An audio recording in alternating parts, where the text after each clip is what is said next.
मैं स्टार्ट करूं। देखिए, ये जो अकाउंटिंग अभी आप पढ़ रहे हो ना, अभी जो पढ़ोगे आज, ये एक्चुअल में इंडिया में एक गाइडेंस नोट है, अकाउंटिंग स्टैंडर्ड नहीं है, गाइडेंस नोट, जिसके थ्रू से आप ये अकाउंटिंग पढ़ने वाले हो। अब आप बोलोगे सर गाइडेंस नोट क्या होता है and how it is different from an accounting standard. तो अकाउंटिंग स्टैंडर्ड तो आप पढ़ ही रहे हो, ग्रुप 1 में इतने सारे अकाउंटिंग स्टैंडर्ड पढ़े।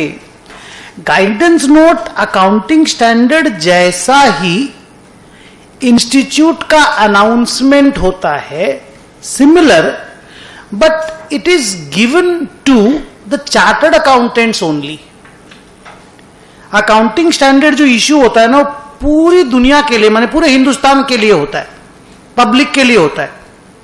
लेकिन गाइडेंस नोट सिर्फ मेंबर लोगों के लिए होता है। और मेंबर लोगों को गाइडेंस नोट इसलिए दिया जाता है कि मेंबर लोग अपने क्लाइंट लोगों को इसके अकाउंटिंग में एडवाइस कर सके। सो आप ये समझ सकते हो कि for accounting purposes institute gives two kind of announcements, one is AS, one is guidance note. AS तो आपके सिलेबस में आप पढ़ ही रहे हो, क्या होता है मालूम ही है। गाइडेंस नोट का मतलब हुआ वही जो अकाउंटिंग इश्यूज पे दिया हुआ इंस्टीट्यूट की तरफ से स्टेटमेंट है, जो मेंबर लोगों को बोला जाता है कि ये आपके लिए हम दे रहे हैं, आप अपने क्लाइंटों को एडवाइस कर सकते हो मेरा ये देखकर, ये रूल देखकर। सेकेंड बात, गाइडेंस नोट का फ्यूचर अकाउंटिंग स्टैंडर्ड है।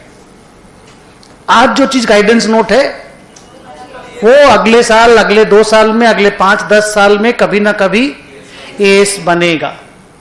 लेकिन वो कितने साल में बनेगा ये हम लोग नहीं बता सकते। अगर इंस्टीट्यूट को लगा कि ये इतना इंपॉर्टेंट है कि इसका एस बना देना चाहिए तो वो लोग बना भी सकते हैं। It's all up to them.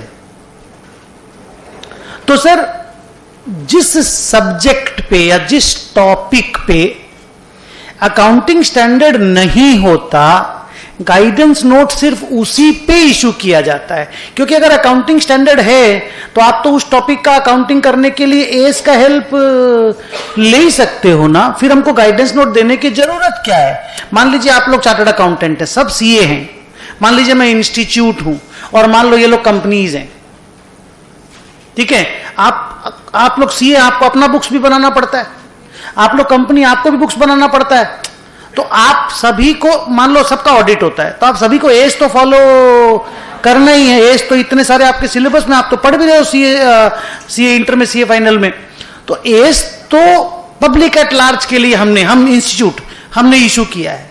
Guidance note हम खाली तुम लोग को दे रहे हैं कि तुमको हम गाइडेंस दे रहे हैं, तुम अपने क्लाइंट को हेल्प कर लो। हम कंपनियों को डायरेक्टली गाइडेंस नोट इशू नहीं करते, हमारा मेंबर लोगों के लिए एक्सक्लूसिव है वो। अब आप बोलेंगे सर छुपा के देते हैं क्या, वो लोग देख नहीं पाएंगे क्या? अरे सब देख पाएंगे, छुपा के कुछ दिया हुआ नहीं है। पर बोलते हैं ना कि ये लेटर मैंने उसके लिए लिखा है, ये मेल उसका है, तो ये उस तरह से बोला हुआ बात है। लास्ट बात, गाइडेंस नोट का स्टेटस मैंडेटरी नहीं होता। मतलब गाइडेंस नोट अगर कोई फॉलो नहीं, मान लो आपने किसी को एडवाइस किया और उसने गाइडेंस नोट फॉलो नहीं किया, उसको लगता है कि नहीं गाइडेंस नोट में जो गाइडेंस है उससे बढ़िया गाइडेंस मेरे पास है, हम फॉलो नहीं करेंगे, तो ऑडिटर डायरेक्टली ये नहीं बोल सकता। जैसे एएस फॉलो नहीं होगा तो ऑडिटर की जिम्मेदारी है बोलना कि एएस फॉलो नहीं हो रहा है। गाइडेंस नोट में ये रिस्पॉन्सिबिलिटी नहीं है, क्योंकि गाइडेंस नोट का स्टेटस मैंडेटरी नहीं होता। सीए इंटरमीडिएट में सिर्फ एक ही गाइडेंस नोट ग्रुप 2 के सिलेबस में है, जो ये वाला है, accounting for employee stock option. अब इसी सब्जेक्ट पे सीए फाइनल में ऑलरेडी एक इंड अकाउंटिंग स्टैंडर्ड है। सीए फाइनल मैंने आपको बताया था, इंड एएस का सिलेबस है उनका, तो इस पे उनके यहां पे एक इंड एएस है, and that is Ind AS 102। क्या बोला फिर से? Ind AS 102। तो वो लोग इंड एएस फॉलो करते हैं, मतलब लिस्टेड कंपनियां, याद करिए इंड एएस कौन लोग फॉलो करता है, पहला क्लास में बोले थे, लिस्टेड कंपनीज और वो कंपनी जिसका नेटवर्थ 250 करोड़ से 500 नहीं 250 करोड़ से ऊपर है, तो उनके लिए एम्प्लॉय स्टॉक ऑप्शन का अकाउंटिंग करने के लिए they have their Ind accounting standard. लेकिन छोटा कंपनी लोग, सीए इंटर के सिलेबस वाला कंपनी लोग, अकाउंटिंग स्टैंडर्ड है नहीं, इंड एस है नहीं। आप तो एस फॉलो करते हो, एस है नहीं इस सब्जेक्ट पे, तो गाइडेंस नोट फॉलो करो।